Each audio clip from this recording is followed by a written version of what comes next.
In today's video, we're going to be diving into the 5 steps to growing your email list as fast as humanly possible. Hey everyone, welcome back to my channel. If we haven't met yet, I'm Christine. I am a business consultant as well as the founder of my very own digital product and course brand called Sewing and the City. Yes, I have a mannequin. Yes, I sew. And I love sharing all of my experience of starting and running and growing Sewing in the City with you. And that's what we're gonna do in today's video. We're talking all about how to grow your email list. So whoever said the gold is in the email list was absolutely correct. It's one thing to be growing your audience on your Instagram or your Pinterest or your TikTok, but when it comes to actually selling digital products and online courses, you need an email list. You need a gathered group of engaged people that open your email every week and are, you're building a relationship with them. So I have 5 simple steps that we're going to cover today. And step number 1 is you need a place to gather your emails. So that is probably what you know of as MailChimp or ConvertKit. I use a platform called Flowdesk, which I love, and I will drop the link to check that out below. I love Flowdesk because you can have as many email subscribers as you want for one basic price. So MailChimp and ConvertKit will charge you by subscriber, and so they can get pretty expensive once your list starts growing really large. So I love Flowdesk, but you do absolutely, step number 1, need a place to be gathering your emails. You don't want to be putting emails in a spreadsheet or sending individual emails through Gmail. That is just not going to work when you have 200, 500, thousands of subscribers. You need an email service provider to be gathering emails also legally. The second step in growing your email list is you need an opt-in page. So all this is a page, a web page that lives on a unique URL, and it allows someone coming onto that URL to enter their name and their email and get on your mailing list, on your email list. So this is something really simple that you can build within your email service provider. So MailChimp, I build a lot of my opt-in forms right in Flowdesk. You can also build them on like your WordPress website or ClickFunnels or Kajabi. All of these other platforms have this capability to build an opt-in form. And step number 3, what are they opting in for?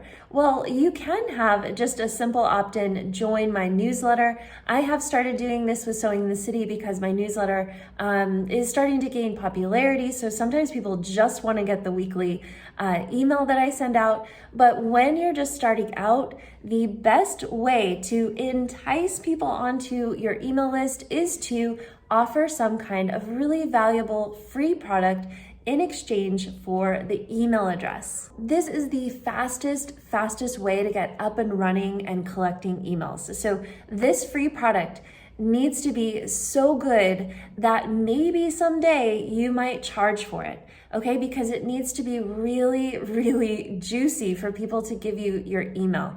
So it needs to be something, even though it's free, it doesn't mean that it just needs to be like an afterthought. It really needs to have some quality and deliver a win, a quick win to the person who's downloading it. Think about it. It's their first impression of you. So you want it to leave a really good, positive, like, wow, that was amazing. I can't believe that was free.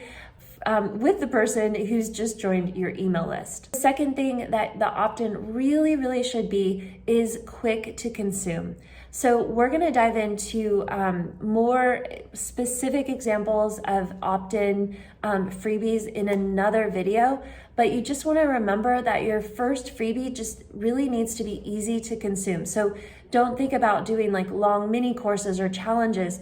This really should look like a PDF download, a simple ebook, maybe a 10 minutes or less video training. So something that's really easy to consume. And why? Because think about what the person, your future subscriber, is doing when they come across your opt-in page, your offer, when you're telling them about your freebie. they're most likely going to be scrolling social media, or, hearing you on a podcast and just, wanting to download that quick little freebie. So they don't have a lot of time. You want to be able to deliver value and that quick win in as short of time as possible. So once you've chosen your email service provider, you've set up the opt-in page, and you've created your freebie and got it all automated and set up to deliver once someone opts into your page. Next, you want to think about promoting this freebie. So if you think about this freebie as almost your calling card, this is like your front end. This is how people enter into your world.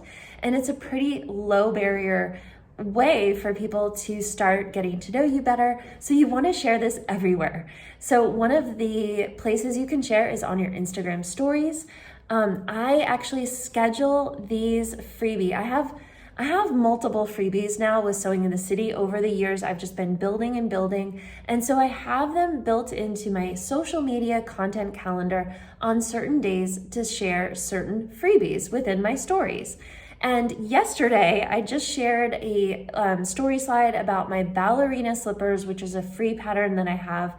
And this morning I checked and I have 41 new email subscribers. Like, what the heck? That's amazing. I didn't even have to pay to do that story slide. So definitely advertising your freebies on your Instagram stories on a regular basis is a great way to just constantly be collecting new emails. Now think about all your banners. So your Facebook banner, your Pinterest banner, if you're on Etsy, your Etsy banner, your YouTube banner, all of your banners. And what happens, especially on Facebook, when you change your banner, it shows up in the newsfeed. So you want to make sure you have the link in the description on Facebook so that people can just click the link and get your freebie. Pinterest also, you want to have the call out to the link, and YouTube, you can have also the link, and Etsy as well. So be sure that you think about all the banners. Maybe there's other platforms you're on that I haven't thought of for you,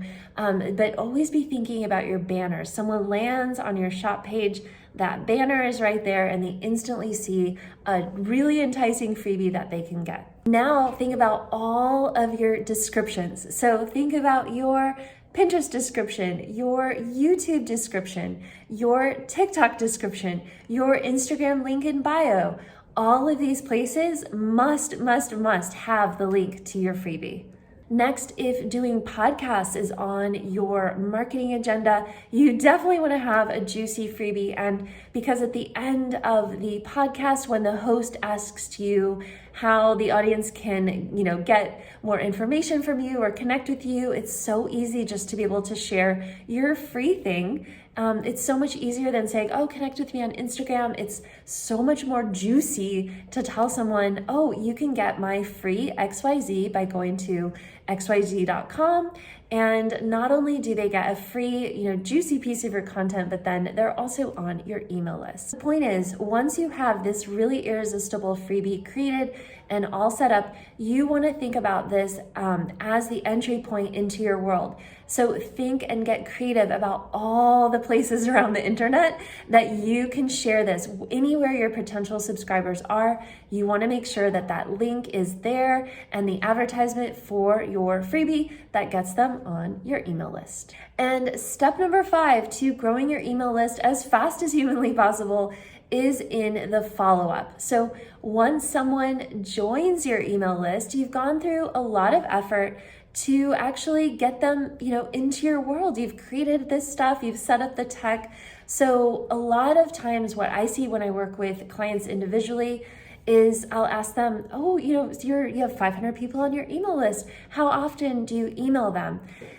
And so many times you wouldn't believe that people say, oh, I haven't emailed in like 6 months. And you want to avoid that, because what happens is those people are really excited when they join your list. They're excited to receive that freebie. Maybe they've read a blog post or started following you on social media, and they're really excited and they join your email list and then they never hear from you. And so that just kind of stops the relationship. But think about it this way. They see you on an Instagram, they join your email list, they get your freebie, they love it. And then next week they hear from you and this really thoughtful email. And the next week and the week after, and again and again. And what ends up happening over time is you get to know, you warm up your audience. So they're really getting to know you. You're building that wonderful know, like, and trust factor. And so then when it comes time to launch your first digital product or launch your next online course, people already know who you are and they already are like interested in what you're talking about. So this is the thing that most people miss. And it's so important. So definitely get in the routine of sending a weekly newsletter. If you're super busy, once every other week or once every month will suffice. But I really love sending a weekly email because it keeps my brand and everything that I'm doing the top of mind and keeps building that know, like, and trust. Okay, that's it for me for this video. I hope you found this helpful. Give it a like if you did, and please consider subscribing to my channel. As I build my channel, I'm gonna be making a lot more videos on this topic and everything around turning your passion into digital products. So I will see you next time. Bye.